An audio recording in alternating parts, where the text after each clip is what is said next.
Charlie, what's up? What's up? What's up? Everything cool? Welcome to Tea with IVE. I am your host, Ivy Enyonam, and I am happy that you're back here again on episode 5. 5 episodes in. How are you feeling? I want you to tell me in the comment section, like, how are you feeling about this podcast? Have you figured out what it's about? Have you? Anyways, I'm doing this journey with you, and the whole point is to make sure that we explore each other's strength and we focus on our strengths, and we acknowledge that we can't do it all, but we do as much as we can. And that brings me to the topic for today's discussion or deliberation, or things that I want to talk to you about. From my perspective, the way I have seen things, the way I have seen life, I'm just saying it as it is, okay? And today I'm going to be talking to you about quotes that I think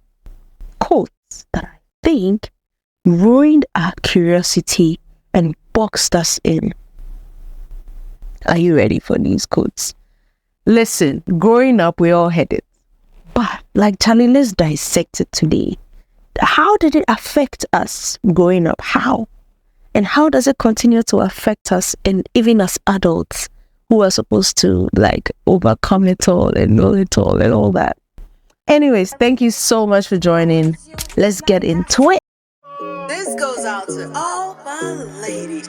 We are I'm gonna pour myself tea today. You see, it looks like water, doesn't it? It's actually chamomile. And it's a tea known for relaxing you and keeping you calm, because the conversation we're going to have, your heart to boil. Then do it. It's a stash cheper. So let me take you through some quotes, and then I'll tell you a story. Which one should we do first? Should I tell you the story first? And then I'll take you to the quotes. Let me take you to the quotes, because I feel like you will relate, and you can relate. Now, I wrote down 5 quotes, and I know that there's more, and I could have added more, but I'm not trying to do too much. I just want you to start to question certain quotes you've heard. Make sure that it relates to you proper before you try to use it, because it could stress you. Ooh.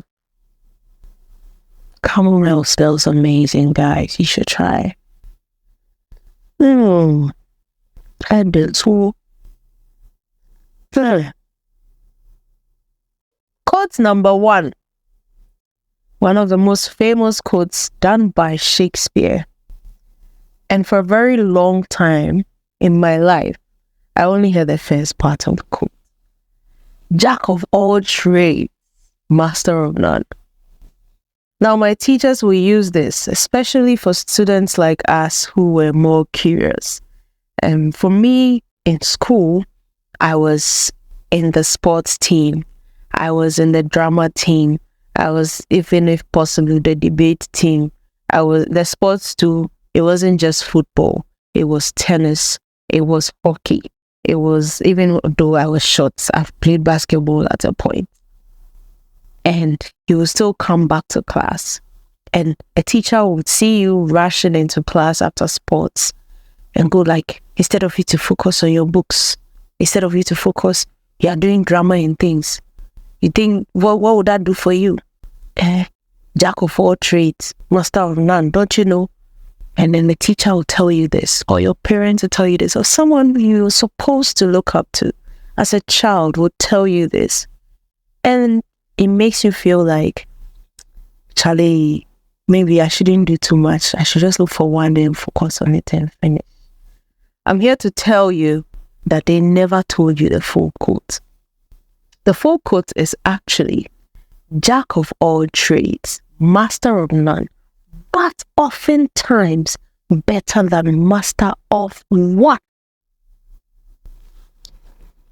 Now take that in. Drink tea if you're drinking tea with me today.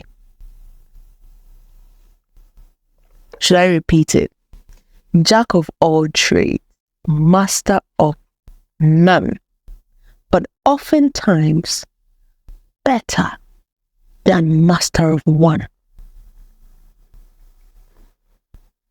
It means to say if you do a lot of things, if you explore, if you're adventurous, if you dig into different things, look, you have talents. Even the Bible said, God gave certain people 5, gave certain people 3. Why are you sticking to just one? I find it, and this relates to me personally, because everybody goes like, hey, Ivy, what can't you do? You can sing, you can dance, you can dress, you can talk well, you can. And what's stopping me from doing it all? If I have the energy, if I have the know-how, if I'm willing to learn, why do you think I should stick to one? Nothing should stop you from trying it all. Try it all. Okay, so this is the first one. Now the second one, that one you hear it in a Ghanaian home. When elders are talking, don't talk. When elders are speaking, don't speak. So if the elder is saying nonsense, and then they'll add this one, the elder is always right. The older one is always right. These two, they go hand in hand every time, oppressing you left and right, left and right. Why? Stop saying these things to your kids, guys. We need to break a certain trend. Else, you end up with a leader who is stressing you out, and you can't even demonstrate because penny are there yenka. Penny kasa yenkasa. It's your opinion no or penny no. As the opinion is pressing you, no. That's Ghana, by the way. Look, you hear all the languages here. If it comes my inside, I'll mix it. Okay? Because I need you to dissect and understand what I'm saying well. These two quotes has messed a lot of young people up. But I didn't stop there. I wanted to narrow it down to women. And some of the quotes we also hear. Okay. So, a woman is incomplete without a man. Please. That one, if I hear, then I'm vexed. A woman is incomplete without a man. As a woman, don't do too much, because after all, a man will come and marry you and take care of you. Hey, in this economy, the men are running away from the women who are not working, because you guys have to be one. Half, one in everything you do. So what are you bringing to the table as a woman? But this is what you've been told your whole life. And it doesn't allow you to dream. It doesn't allow you to explore. These quotes have messed up so many people.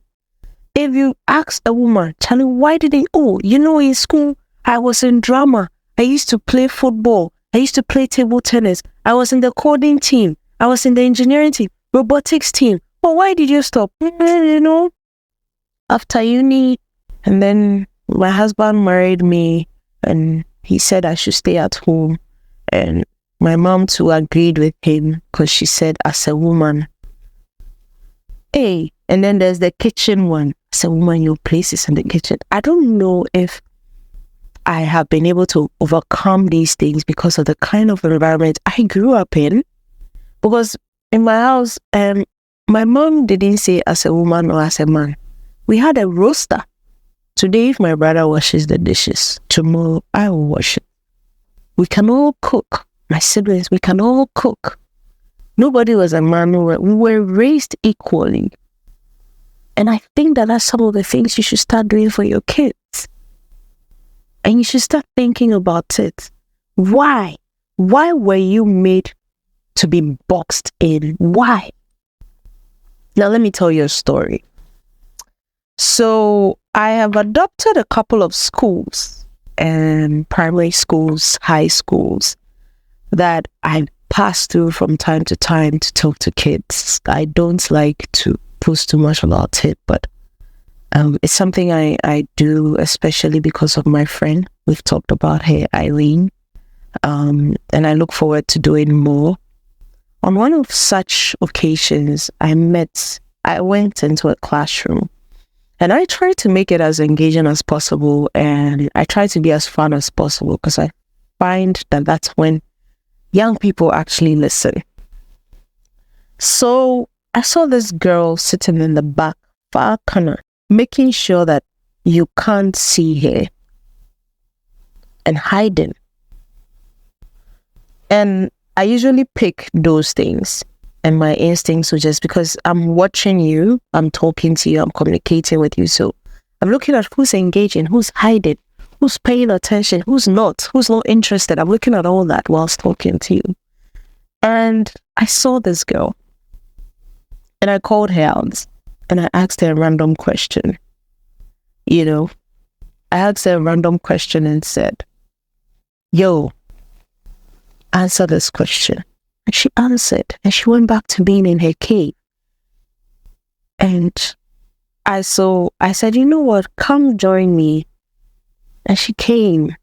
And by the time we were done with the session, she had opened up. She was free. And after the session, we had a long talk. Realized she was an Ewe, so we vibed in Ewe a bit. And then I said my goodbye. Then the teacher came to me and said, why did you speak to this particular girl? And I said, because I saw something. I saw a girl who probably has so much potential, but was hiding in the corner because she has been told that she can't be anything more than that. And he said, how did you know? And I said, I don't know. It just came to me, and I saw her demeanor and all that. And he said, this girl is the most industrious girl in the whole class. But she has a boyfriend, and she gives all the money she makes to the boy.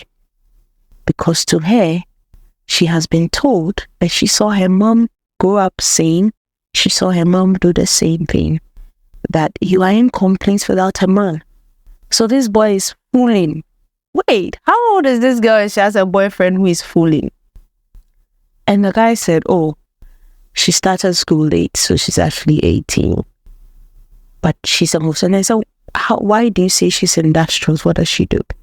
He says, she would wake up at dawn, cook kenke, and take it to the marketplace to get sold.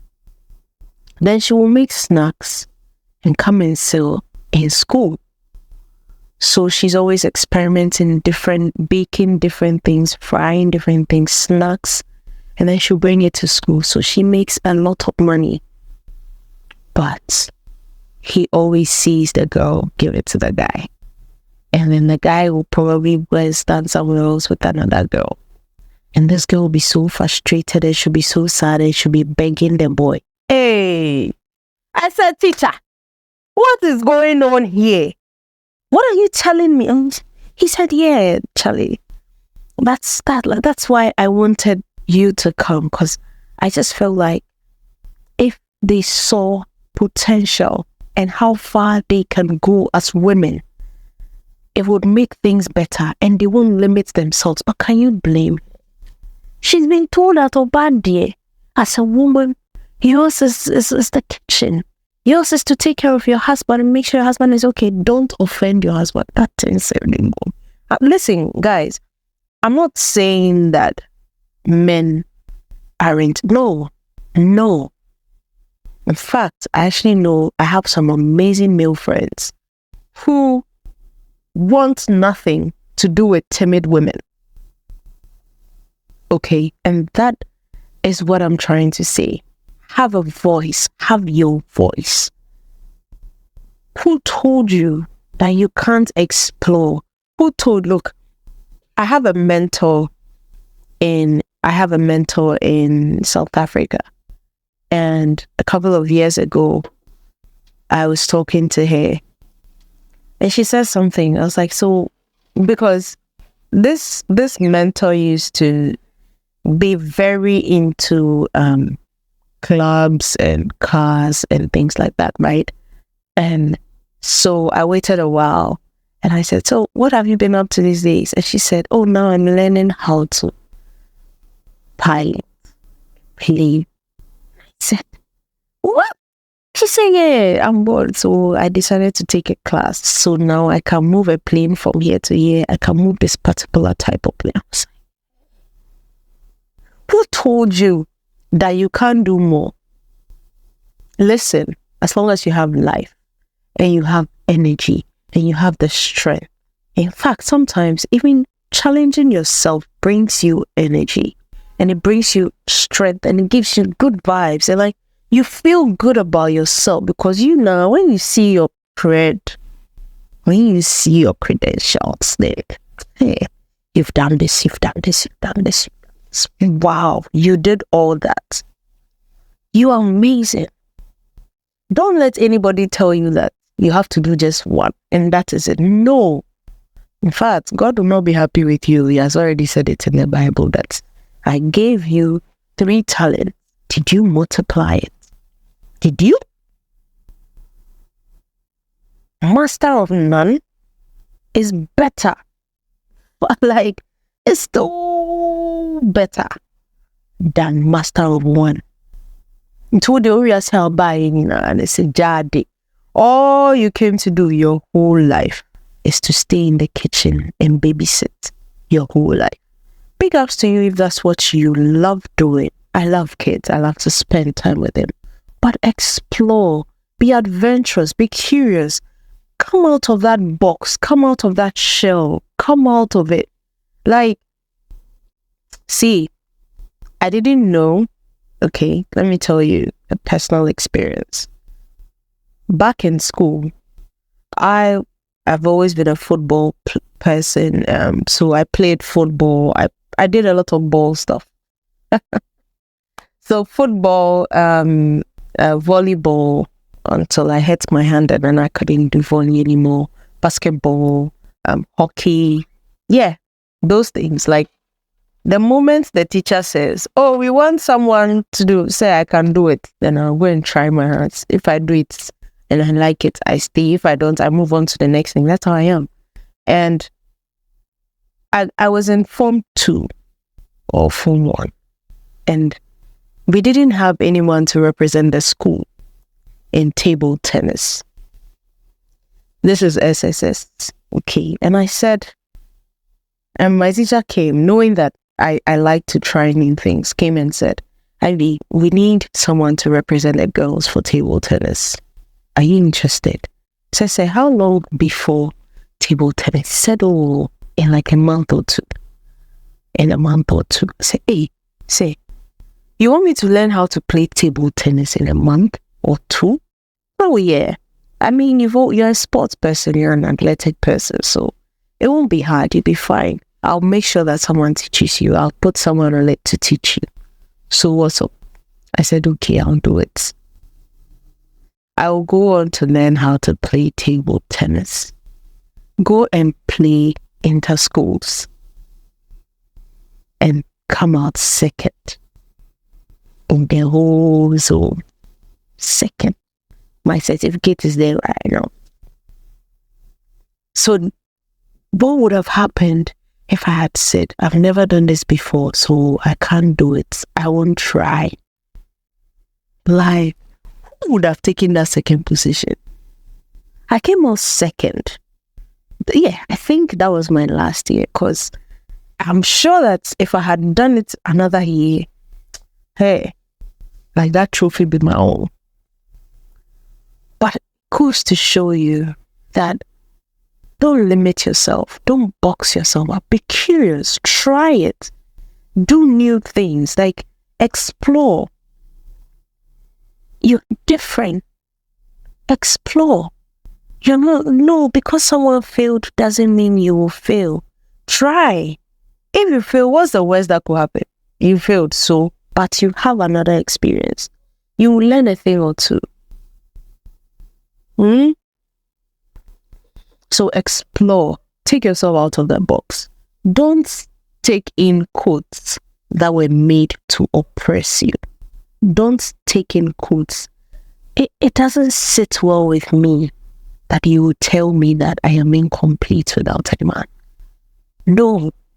Is a man incomplete without a woman? You say under a bema. No. Say no to such comments and quotes. Don't bring up your children that they feel like they need someone's approval before they can live. Don't do that. It didn't work for you when that was done to you. Don't say Anya did to tell me, Onekano would die in a Nakano na cho. Yeah, well, I can Nakano or Fiole, well, one more Fiole and one na sunny. Hey, it's sabonete. Please don't busk yourself. Like, you'll be amazed at the things you can do. You'll be amazed at the ones you will succeed in because you opened up yourself and decided to try one or two. What's the worst that could happen? You tried. Okay, you failed. Okay, so what? Try the next thing. Keep trying. Look, I was watching a video, a podcast, and this guy said there's actually a research that entrepreneurs, right? The most successful entrepreneurs we have in this world have failed 2.5 times before finally succeeding. I don't know what the half is for, but doesn't make sense. Like, the half is I started to, then I panicked and I stopped. Or someone said, you can't do this. This one is not for you. But he tried 2.5 times before finally getting one hit. So why? What's wrong with you? Why are you underrating yourself? Why are you underestimating yourself? Why are you lowering your standards? What is for you will come to you. But whilst it's coming, work. Try it. Go dancing. You have 2 left. What is 2 left feet? No. Once you learn it, it will come. Right. Go dancing. Go hiking. Go swimming. Go, do it. Dance. Sing. Go to karaoke. I know people who are super talented and can't say, I've been singing since I was 5. I've been singing since I was 2. But they are running things because they decided, yeah, I want to sing. I will learn it. And they learned how to sing. And now they are amazing at it. I know self-taught artists who just picked up a brush and said, "Media drawing there, minim yo." And then years down the line, with practice, they have become so good you would think they've sat in classrooms to learn how to do it. Me, all the things I knew about plants, I learned it by experience. I didn't go to school for it. I don't have any certification in botany or anything. No. But what did I do? I took myself out of the box, said, I love this thing. I want to know how it works. I love this thing. I want to know how to keep it alive. Passion. Let that drive you. Do those things. Do it. Just do it. And you know, the fulfillment that comes with it will blow your mind. Like, that is what life is about. That is purpose. That is purpose. When you're bored, I know a friend, right? He used to rap, and first he started with poetry. Now he's like some big shot in some corporate company. I'm always so proud of him. And when I see him, he inspires me so much. And because after being in corporate and writing poems, he went on to do music. And then he said, when he woke up one day and said, I want to do photography. And now he's one of the best in the country. Who said you should box yourself? Who said you can only do one thing? No. You can do as many things as you want, as long as you put your mind to it. Give yourself seasons. Me, I have seasons. Like, once upon a time in my life, I used to write poems. Another once upon a time, I used to write things, like just write. You know, another point in my life, sing. I used to dance, choreograph. Then now I'm chilling with my plants. I don't know where next I will be, but I'm ready. I'm ready for the adventure and the challenge and the vibe. And you should be too. Okay? Don't let these quotes ruin your curiosity and box you in. You're supposed to live.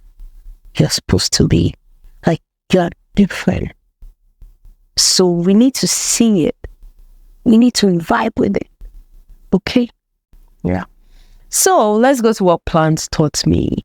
And today on Plants Taught Me, I want to talk about uniqueness. Okay? Uniqueness. The plant is unique. And so are you. Okay? Refuse to be boxed in.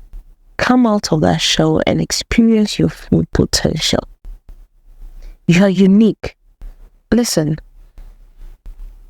Imagine this unique plant saying that this leaf is nice, so I won't come out. Have you seen how cool this leaf is? Have you seen it? Imagine saying that because we are all a certain shape and size, I won't come out. Look at this. Look at this one. It's longer. Look at this one. It's shorter. Imagine saying I won't come out because this one has done it for like this already. Will we be having this variation of beautiful leaves, like different? They are all so different. Some are big, some are small, but they all come together to make it beautiful. You are unique. Refuse to be boxed in. I promise you, the day you tell yourself that I am opening my mind and my heart to experiencing things and to doing things, just doing things. Do it. If it's cooking, you want to learn how to cook. If you found a different way to wash dishes, do it. You look. See, there's no straight line in this life. Yeah, everybody there. So make nobody stress you, inbox you, anything like that. You are unique and we want to see it. We need to see it. We yearn to see it. Those who have to see it will see it. Forget those who say, oh, why are you doing this? With the alpha and formal. Say A and fa, B befa. Okay, like just live. Just live and make sure that by the time you're 40, 50, 60, you can say, hey, I've lived, Papa. You know, back in the day, I used to do this and this and this and this. Hey, Grandma, you did all that? Oh, yeah. You know, I was adventurous. Then if Charlie, live your life, okay? Anyways, thank you so much for joining episode 5 of Tea with IVE. Big ups to Pebble Up for doing this with me every week.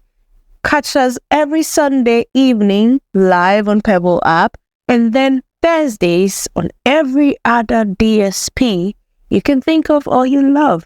This has been Ivy Enyonam, the Dapper Queen of Kings. Dapper Queen of Kings. And this has been me sipping on tea and vibing with you. Thank you so much for joining once again. And remember, you are not basic. We are not basic. Cheers. She get the power, she get the style, she get the money.